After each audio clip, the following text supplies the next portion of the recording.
Boa noite. A questão é de como fazer um vídeo com a coluna machucada. Fui atropelado dia 18 e a coluna, se eu ficar muito tempo, ela me incomoda bastante. Mas vamos lá. Agora é comigo, né? Debate filosófico. A filosofia é a ciência? Eu criei dois personagens. Sofia defende que a filosofia não é ciência. A Chiarina argumenta que a filosofia é uma ciência. No início do debate, Sofia, agradeço a oportunidade de debater contigo essa questão fundamental. A natureza da filosofia. Afirmo, desde já, que a filosofia não se enquadra nos domínios da ciência, embora reconheça sua importância a rigor. Chiarina, Sofia, prazer é meu. Discordo veementemente. Acredito que a filosofia, em sua essência, compartilha os mesmos objetivos e métodos que a ciência, buscando a compreensão da realidade através da análise crítica e da formulação das teorias. Sofia, mas, Chiarina, a ciência moderna, desde Galileu e Newton, foca-se na observação empírica e na experimentação de validar suas hipóteses. Chalmers, 1993.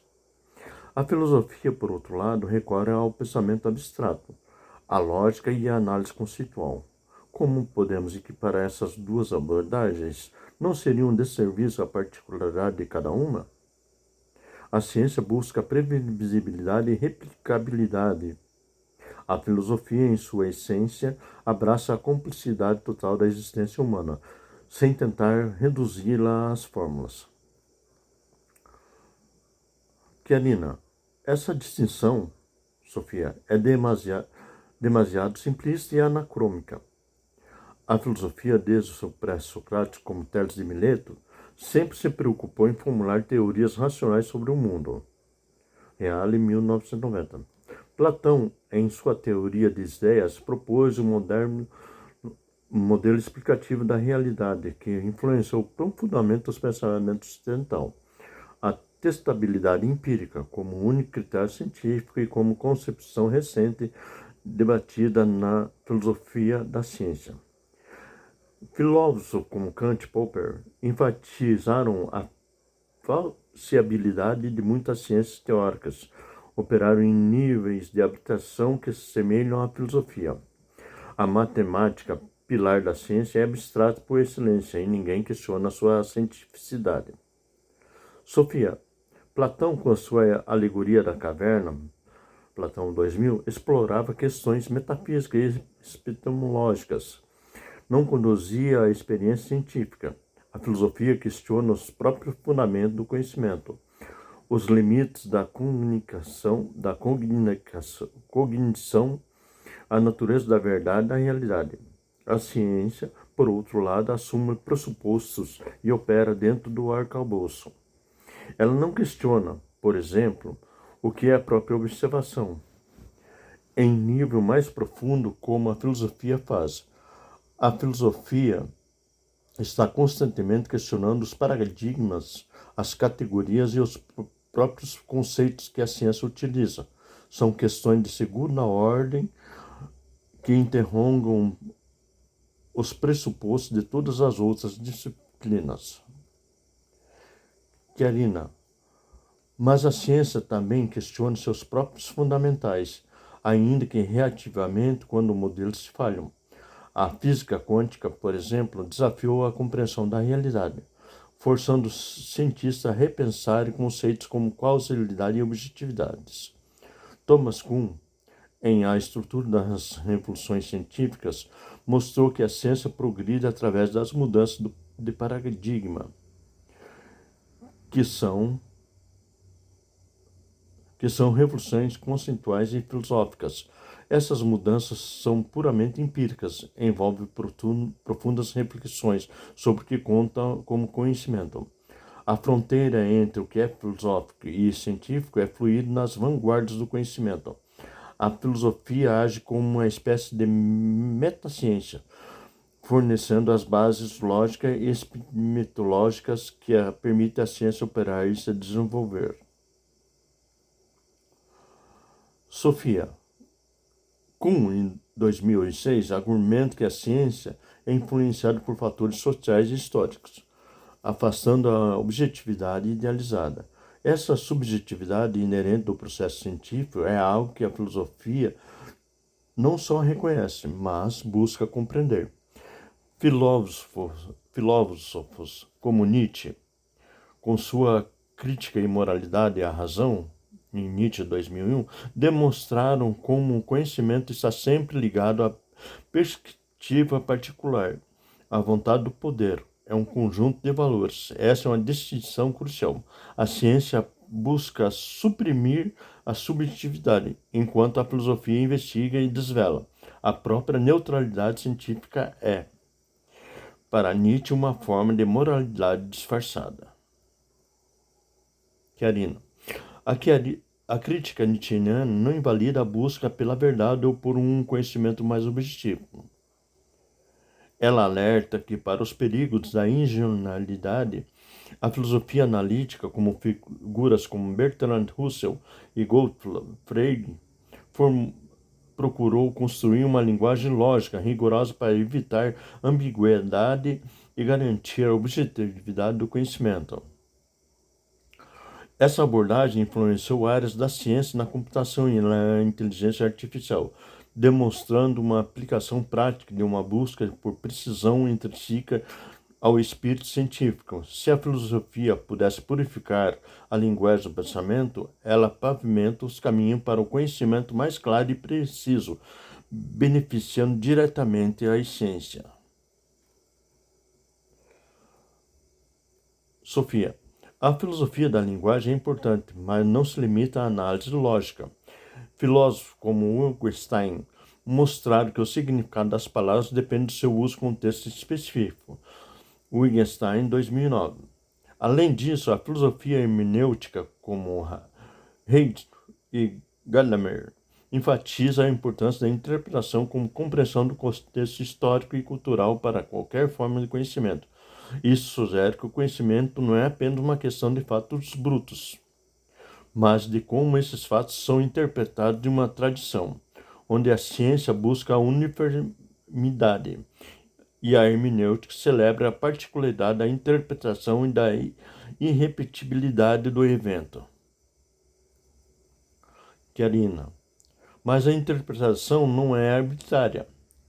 A hermenêutica procura estabelecer critérios para uma interpretação válida, baseada na análise rigorosa do texto e do contexto. Gadamer, 97. Não se trata de uma relativização completa da verdade, mas a compreensão mais profunda que ela se manifesta. Jürgen Habermas, em sua teoria da ação comunicativa, defende que a verdade é alcançada através do diálogo racional da busca por um conceito intersubjetivo, onde argumentos são avaliados criticamente. Isso soa muito semelhante ao processo de revisão por pares ou debates científicos. As ciências sociais, por exemplo, utilizam métodos interpretativos que se aproximam muito da hermenêutica. E continuando, a Sofia Habermas propõe um modelo ideal de comunicação que nem sempre se verifica. A filosofia crítica, com a escola de Frankfurt, questiona as relações do poder que influenciam o conhecimento e a comunicação, revelando como razão pode ser distorcida. Filósofos como Adorno e Horkheim mostraram como a razão instrumental pode ser utilizada para fins de dominação e controle social. Adorno e Horkheim, 85. Isso nos leva a uma profunda suspeita sobre a apetência à objetividade científica, que muitas vezes serve de interesses ocultos. A filosofia deve-se desconfiar da própria razão em certas circunstâncias, de sua pureza e neutralidade. E a crítica e a Chiarina, a crítica não só é destrutiva, a crítica não é, a crítica não é só destrutiva, Sofia. Ela é um catalisador para os aprimoramentos. A filosofia crítica procura desmascarar as ideologias e promover a emancipação humana. Michel Foucault, em sua análise do poder e do saber, mostrou como o conhecimento está sempre ligado às relações de poder, mas também como pode ser utilizado para resistir à opressão. A capacidade da filosofia de autocrítica e da crítica das estruturas do poder do conhecimento a torna, em essência, uma ciência mais ampla que não se contenta com a mera descrição, mas busca a transformação. A bioética, por exemplo, é uma área da filosofia que dialoga diretamente com a ciência da vida, questionando os limites da apresentação. Sofia, com seu conceito de arqueologia do saber, questiona a própria noção da verdade e a objetividade das verdades universais, revelando que a historicidade e contingência. A filosofia pós-estruturalistas, como Derrida e Deleuze, descontrai a categorias tradicionais do pensamento, enfatizando a diferença e a singularidade do determinante da generalização. Isso é fundamentalmente diferente da busca científica, por leis gerais e repetitivas. A filosofia aqui não busca uma verdade, no sentido científico, mas a complexidade e a complexidade. E agora? Travou aqui.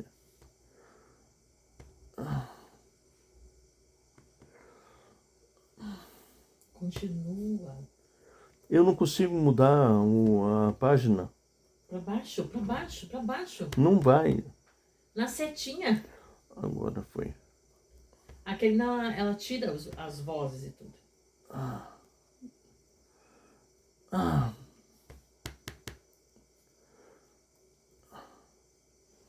Ela tira, manda assim mesmo que ela tira pra você.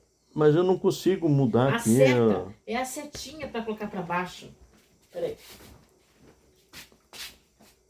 Não tá indo. Calma, então para um pouco. Para um pouco de... Que página que você parou, na 9? É.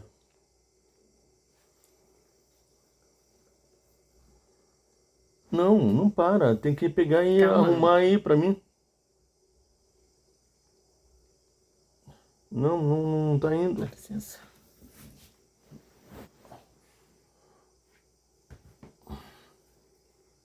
Vai começar aqui, né? É isso? Peraí, deixa eu clicar aqui pra você. Pronto, agora vai. Vamos ver se vai agora. Agora foi. Aquele não consegue. Pode ficar sossegado que ela consegue. Pelo menos nos meus ela conseguia. Ela adiciona de volta.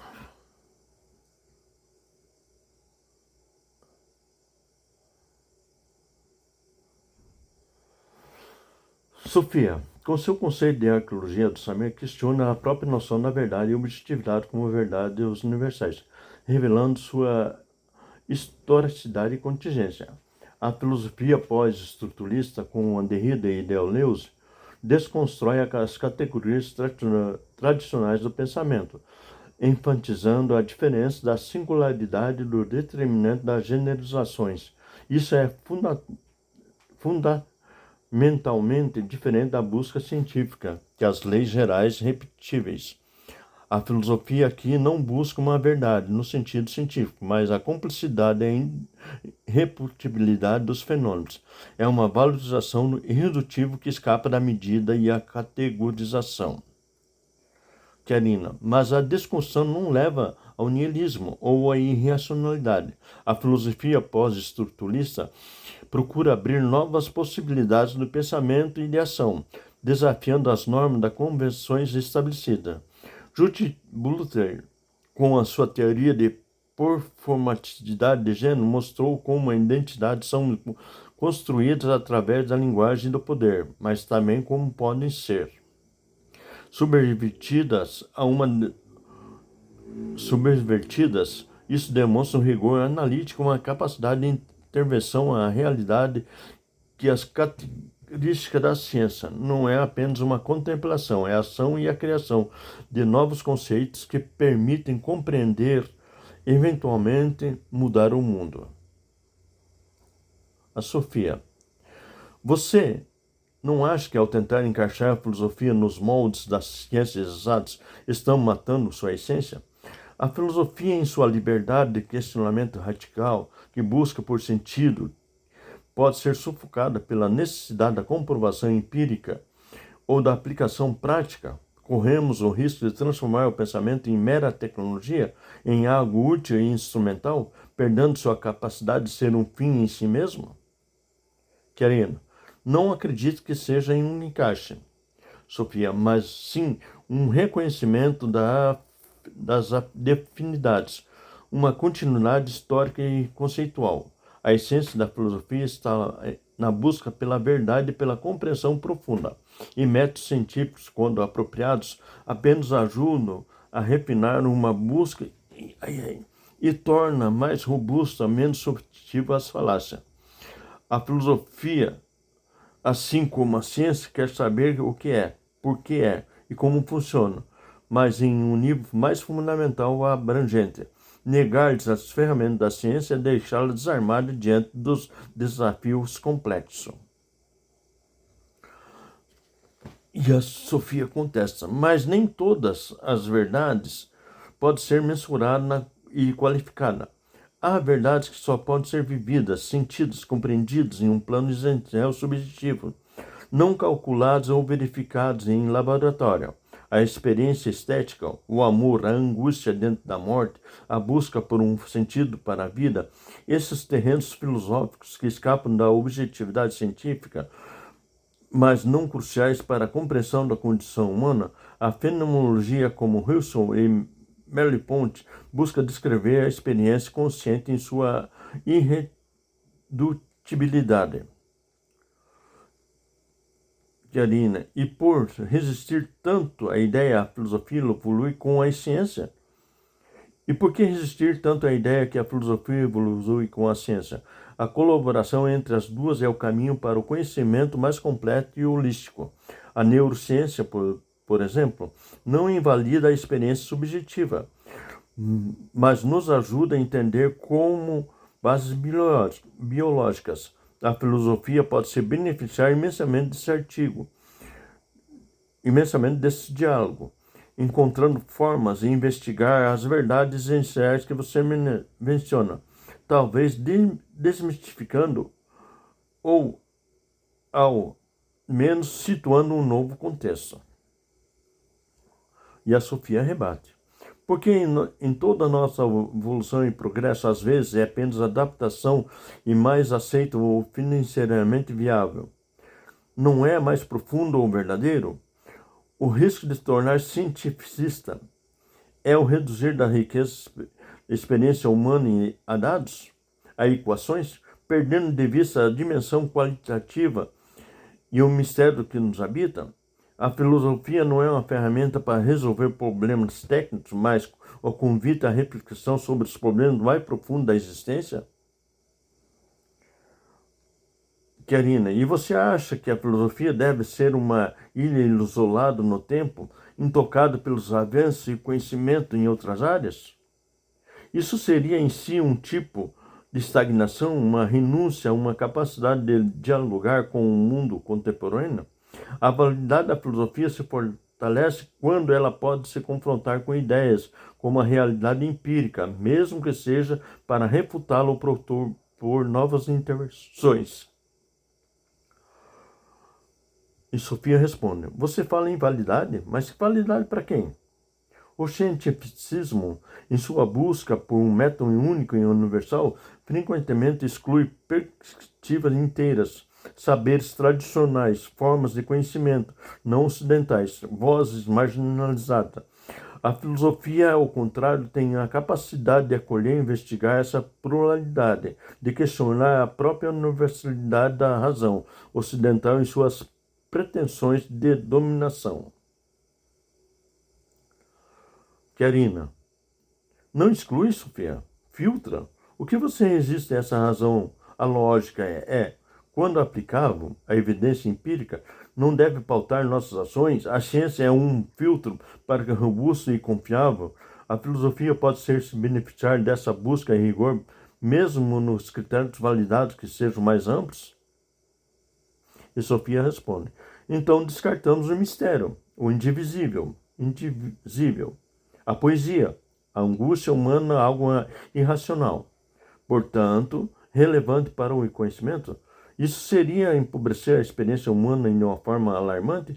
A filosofia tem espaço para a ciência, para que a ciência não pode explicar, para que se transcende. Ela abraça a complexidade, a contradição paradoxo, enquanto a ciência busca simplificar para explicar? E aqui a Arina responde: a filosofia pode e deve dialogar com os dados, com a descoberta das ciências. Negar isso é manter-se na torre de marfim, distante da realidade do mundo das ciências e ajuda a desvendar. É um diálogo, não uma rendição. Podemos filosofar sobre implicações éticas da genética, sobre a natureza da consciência, à luz da neurociência, sobre isso o impacto da inteligência artificial. Sofia, é forçar esse diálogo, uma submissão ao método científico? É correr o risco de perder a alma no processo? De descaracterizar a essência da filosofia como questionamento radical e autônomo? E como acontecerá a pergunta sobre o sentido da vida se ela precisar ser provada empiricamente? A filosofia é uma disciplina que permite fazer perguntas sem a necessidade de encontrar respostas definitivas, que celebra a própria busca. E a Karina rebate: talvez esse seja o preço da relevância da capacidade de impactar o mundo real. O que adianta ter uma alma filosófica se ela não torna ininteligível ou irrelevante para a maioria das pessoas? Se ela não pode comunicar com outras áreas do saber, também buscam a verdade. A filosofia, ao dialogar com a ciência, não perde sua alma. Ela enriquece encontrando novas formas de compreender e expressar as questões eternas. E Sofia, você confia demais na razão instrumental. Já leu Kierkegaard? Ele nos mostra a primazia da fé, da escolha, da angústia existencial, aspectos que a razão fria da ciência não pode aprender. Ele fala do salto da fé, uma decisão irracional fundamental para a existência autêntica. Ou Derrida, que alerta para o perigoso do logocentrismo, da pretensão de uma verdade única. A filosofia, esses pensadores, é um terreno de incerteza, de abertura, de problematização constante. E Karina responde: li Kierkegaard, sim, e também li Popper, Lacan e Baudrillard. Todos esses filósofos da ciência reconhecem que a ciência é um empreendimento humano, sujeito a falhas e revisões, mas ainda assim o melhor método para construir conhecimento é confiável. Popper, com sua falsibilidade, reconhece que nenhuma teoria é provada, apenas não falseada. Lactus, com seus programas de pesquisa, mostra que a ciência avança em um processo complexo. Baudrillard, com seus obstáculos epistemológicos, demonstra que o progresso científico não é linear. Tudo isso aponta para uma ciência dinâmica, autocrítica, em muitos aspectos profundamente filosófica. Sofia, sim. E todos eles, mesmo os filósofos da ciência que você cita, reconhecem limites no que parece ignorar em sua ânsia de ver a filosofia como ciência. Popper fala da falsibilidade, Lacan em cinturões protetores, Baudrillard em obstáculos epistemológicos. Isso demonstra que a ciência não é a fortaleza inabalável e você pinta. Ela é um contrito humano das suas próprias falhas de dependência de pressupostos. A filosofia é a única disciplina que pode questionar esses pressupostos e expor a fragilidade das bases sobre as quais a ciência se constrói. Não se trata de ignorar limites, Sofia, mas de enfrentá-los e superá-los. A ciência avança precisamente assim, reconhecendo suas falhas, corrigindo seus métodos e aprimorando suas teorias. É um processo contínuo de autocorreção. A filosofia pode auxiliar esse processo, questionando os próprios pressupostos da investigação científica. A própria filosofia da ciência é um testemunho dessa capacidade de autorreflexão, o rigor da crítica filosófica, fortalecer a ciência, tornando mais consciente que os seus próprios limites. Mas a filosofia não precisa avançar no sentido linear e cumulativo da ciência? Ela precisa aprofundar e revisitar as mesmas questões e temas sob novas luzes? Questionar o que é dado como certo, perturbar a complacência, não é sobre descobrir nossas verdades, do que somos anteriores, mas sobre repensar as fundações do todo conhecimento da existência. A filosofia é mais uma espiral e torna ao mesmo ponto em nível de compreensão elevado. É porque não os dois. E por que não os dois? Por não aprofundar e avançar. A filosofia pode se aprofundar nas questões existenciais enquanto avança na sua capacidade de dialogar com descobertas mais recentes, incorporando-as em sua reflexão. Um filósofo do século XXI não pode ignorar a física quântica, a biologia evolutiva, a neurociência, a inteligência artificial. Por essas áreas levantam novas e profundas questões filosóficas. A filosofia se mantém vibrante e relevante quando interage com o conhecimento, produzindo outras áreas, enriquecendo sua própria pauta de investigação. Sofia, quando foi que foi pensar em torno do sinônimo de produzir resultados, de avançar para algum lugar pré-definido como uma finalidade de pensamento fosse um produto mensurável? O valor do pensamento filosófico reside em si mesmo, na busca da problematização e não da utilidade prática imediata. A filosofia é uma atividade de contemplação, a crítica desinteressada que não submete à lógica do mercado da eficiência. Seu valor não está no que ela produz, mas no que ela ilumina. E a Karina rebate. Desde que o mundo passou a exigir soluções práticas para problemas complexos, desde a sociedade entendeu que o conhecimento deve ser mais apenas uma contemplação, que deve ter alguma forma de aplicação, a filosofia, para ser relevante ao nosso tempo, não pode se furtar a essa demanda por impacto e transformação. Pense na filosofia política, que busca construir modelos de sociedade mais justos, ou na ética aplicada, que orienta decisões em áreas como a medicina. Então, a filosofia é só mais uma ferramenta funcional, mais uma disciplina técnica a serviço do propósito externo? Isso a descaracterizaria completamente, transformando-a em uma mera auxiliar da ciência ou uma tecnologia? Perderíamos a capacidade de questionar o próprio valor desses propósitos, de perguntar se eles são bons ou justos? A filosofia é a única que pode criticar o próprio avanço tecnológico, questionar quem ela serve e os quais são as consequências para a humanidade.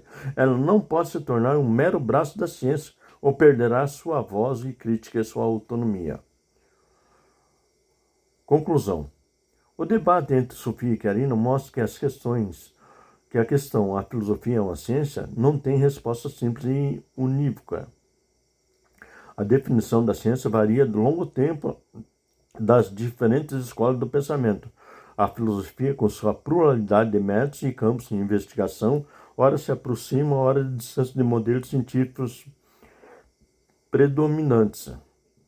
Se considerarmos a ciência como uma busca sistemática, racional, crítica por conhecimento, então há fundamentos para incluirmos a filosofia nesse escopo, dada a sua rigorosa análise conceitual e argumentativa. Por outro lado, se limitarmos a ciência e a experimentação empírica, a previsibilidade e a mensuração quantitativa, então a filosofia se configura como uma forma distinta e igualmente válida do saber, que explora dimensões do real e transcende o empírico. No fim das contas, talvez a melhor resposta seja reconhecer que a filosofia é ciência e a ciência são irmãs. cada qual com o seu estilo. Sua voz é uma missão contribuindo juntas em diálogo constante para o entendimento do mais profundo e mais humano da realidade que ambas compartilham o compromisso com a razão. A crítica, a busca incansável para o conhecimento mais verdadeiro, significativo, mesmo com seus caminhos e suas ferramentas sejam diferentes. E a seguir as referências.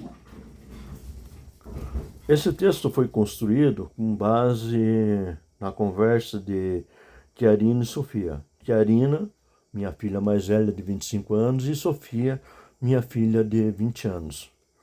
Nesse contexto, o debate sempre foi um pouco mais, como que eu posso falar, mais assíduo. Como Nietzsche, no Além do Bem e do Mal, em Prelúdio à Filosofia do Futuro, tradução, ele mostra que a filosofia e a ciência, elas podem sim andar de mãos dadas. Obrigado, até a próxima.